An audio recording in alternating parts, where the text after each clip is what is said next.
He's an accurate thrower, doesn't have a huge arm, moves okay, and when he's got to make big throws in the red zone, he's pretty damn good at it.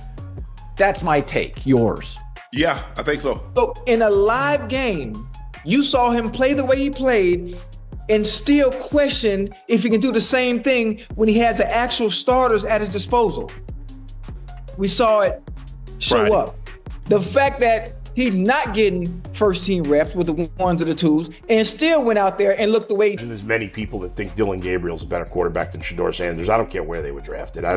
If the Browns are the one team that thinks that, then I'm going to suspect it's not true. They don't know what they're doing. They've been on every quarterback evaluation for 30 years. Right. I never root against anybody. Yeah. But I'd be surprised if Dylan Gabriel's ever a legitimate starting quarterback for the Cleveland. The Cleveland Browns say they want the best quarterback to lead them into the season. But if that's really true, then why does it feel like the decision has already been made no matter what happens on the field? In live game action, Shedeur Sanders stepped onto the NFL stage without the Browns' starting weapons, without first-team protection, and still looked like a quarterback ready for Sundays. Accurate throws, quick reads, clutch red zone strikes, he checked every box fans wanted to see. Meanwhile, Dylan Gabriel?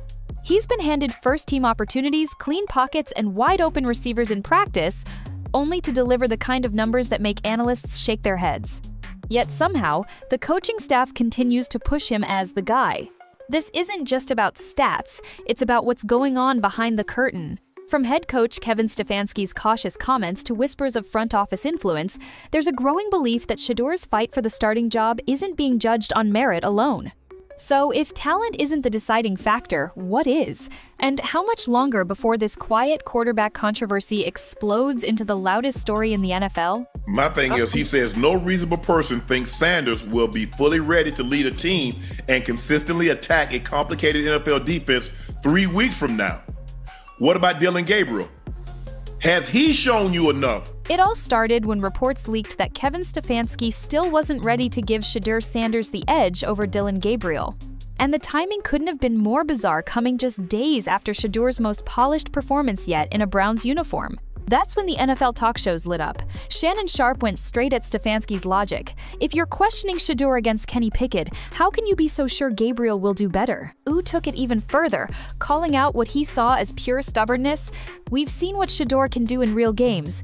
You've seen it, and you're still doubting? But Stefanski's public stance stayed the same, calm, measured, and loaded, with needs to improve talking points. No direct praise, no acknowledgement of Shedeur's rapid adaptation to the NFL. Just a careful list of what still needed work. To fans, it felt less like healthy competition and more like a decision that had been made weeks ago. And that raised the question no one in the Browns building wanted to answer. If Shedeur can't win the job with his play, what exactly is he competing for? And there's many people that think Dylan Gabriel's a better quarterback than Shedeur Sanders. I don't care where they were drafted. If the Browns are the one team that thinks that, then I'm going to suspect it's not true. They don't know what they're doing. They've been on every quarterback evaluation for 30 years. Right. I never root against anybody. Yeah. But I'd be surprised if Dylan Gabriel's ever a legitimate starting quarterback for the Cleveland. While Shedeur was turning heads with limited resources, Dylan Gabriel was getting every possible advantage and still failing to deliver. With first-team reps, extra practice time, and a playbook tailored to his skill set, Gabriel had the perfect stage to make his case. Instead, he stumbled. In one critical training session, he went 11 for 22 with no real pressure in the pocket. That's barely 50% in a controlled environment. Without Shedeur even taking the field, no excuses. No distractions. Just Gabriel and the opportunity to own the Q-bone spot, and he let it slip. Day 8 of camp made things worse. Out of 14 reps, he connected on only 3 passes. 11 throws missed their target entirely, some not even close. Analysts didn't call it an off day. They called it a pattern. The defense read him like an open book, jumping routes before the ball left his hand. His rhythm? Gone. Awareness? Missing. Precision? Nowhere to be found. And the more he struggled, the more glaring the gap between Gabriel's output and Shedeur's upside became. Yet somehow, the Browns' internal narrative still put Gabriel in the conversation. And that's where things started getting even more suspicious. But I thought the guys did a really nice job of Shedeur and operating, the guys making plays. So, again, a ton to teach off of. To Shannon Sharpe, this wasn't just a bad evaluation, it was something deeper. On his show, he flat out accused Kevin Stefanski of pushing an agenda against Shedeur Sanders, ignoring what the rookie can do while magnifying every supposed flaw. And Sharp wasn't alone. Ooh, echoed the sentiment, saying the resistance to giving Shedeur a real shot has nothing to do with football. Whispers around the league began hinting at possible pressure from higher up in the Browns organization. Whether it was about protecting their initial quarterback plans, avoiding controversy, or something uglier like unconscious bias, nobody knew for sure. But the pattern was hard to ignore. Even in press conferences, Stefanski seemed to avoid giving Shedeur public credit. Instead, his talking points centered on things to clean up and areas to improve, even after impressive game performances. The positives were buried, the negatives magnified. For fans, it didn't feel like a level playing field. They weren't just asking why Gabriel was still in the race, they were starting to wonder if Shedeur ever had a real chance to begin with. And if the playing field isn't level, then this QB battle isn't really a battle at all. It's a setup. Wait a minute, but where's the can't coming from when we just saw him do it? I know it's a small sample size, it's 3/4 of football, but everything you said he can do, he just did. Matter of fact, he just did what we already saw him do at Jackson State. He just did what we saw him do at Colorado. Long before he put on a Browns jersey, Shedeur Sanders had already built a resume that demanded respect. At Jackson State, he wasn't just winning games, he was rewriting record books, thriving under the relentless spotlight that comes with being Deion Sanders' son. Then came the jump to Colorado, where he proved his poise and precision could translate against Power 5 defenses. Every stop along the way, the story was the same. Doubt him if you want, but he'll make you regret it. That same pattern followed him into the NFL preseason.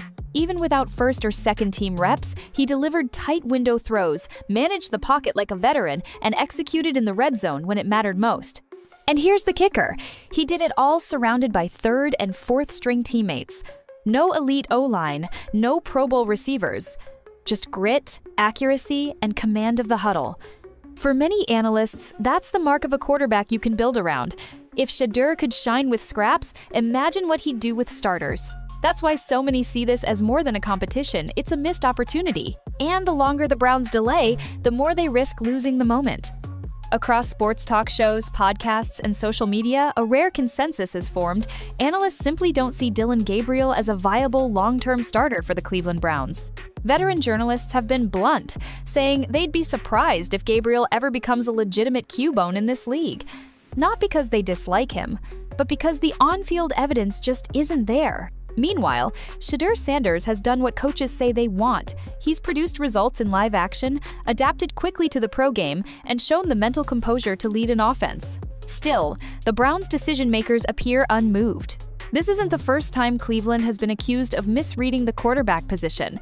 Decades of failed evaluations have left fans skeptical, and many see this as history repeating itself. Some even believe Stefanski's stance is being influenced by internal politics, from front office pressure to protect the original depth chart, to a reluctance to embrace a rookie as the face of the franchise so soon. The deeper the season creeps, the more glaring the disconnect becomes. Experts see a clear choice, while the Browns act like the decision is still wide open. But at this point, is it really? This quarterback battle isn't just about who starts in Week 1, it's about the direction of the Cleveland Browns for years to come. If Shedeur Sanders is truly the better option, holding him back could cost the team far more than a few early season wins. It risks stunting the growth of a quarterback who's already shown he can rise under pressure. It risks losing the confidence of the locker room, especially among players who can see for themselves what's happening on the practice field. And maybe most importantly, it risks alienating a fan base that's tired of watching the wrong QB get the nod for reasons that have nothing to do with performance.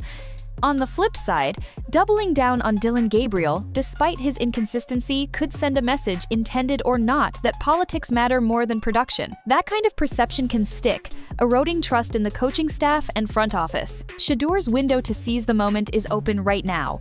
Every week the Browns delay, that window shrinks. And if they miss it, they may not just lose a quarterback battle, they could lose the chance to finally build a future worth believing in. So here we are. On one side, a rookie quarterback who's exceeded expectations every time he's touched the field. On the other, a veteran hopeful who's had every advantage and still can't put together consistent performances. The evidence feels overwhelming, but the Browns' decision-making tells a different story. Is this really an open competition, or has the outcome been quietly decided behind closed doors? Analysts like Shannon Sharp and believe Shedeur Sanders is being held back by something beyond football. Fans are starting to agree. And if that's true, then this isn't just a QB controversy, it's a credibility crisis. The question now isn't just who should start in Week 1, it's whether the Browns are willing to put the best player under center, even if it means admitting they've been wrong all along. What do you think? Is Shedeur being unfairly overlooked, or are the Browns right to stick with Gabriel despite the numbers? Drop your thoughts in the comments, because this conversation is far from over. And trust me, if you think this is the peak of the drama, wait until preseason Game 2. That's when the real battle might finally spill into the open.